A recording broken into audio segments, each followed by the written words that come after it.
কে? কি ব্যাপার? মেয়েগুলোকে এইভাবে ডিস্টার্ব করছিস কেন? তাতে তোর বাপের কি? গুরুর মেয়েটাকে পছন্দ হয়েছে, আর এখানে এসে বসে দাদাগিরি দেখাবিনি। চল চল এখান থেকে। দাঁড়াও ভাই, 1 মিনিট। কিসের 1 মিনিট রে?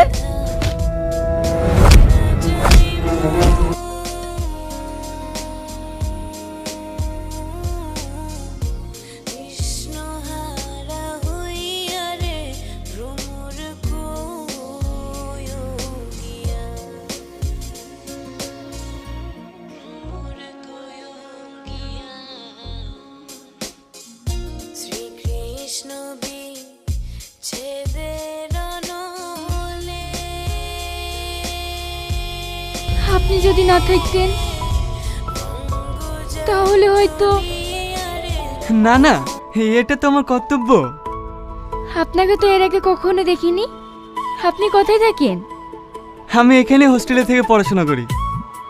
আপনি হোস্টেলে থাকেন? কি করব বলেন, বাবা মা আমেরিকায় থাকে, তাই আমি এখান থেকে পড়াশোনা করি। কাল একটু দেখা করতে পারবে? কোথায়? ক্যাফেতে। ওকে।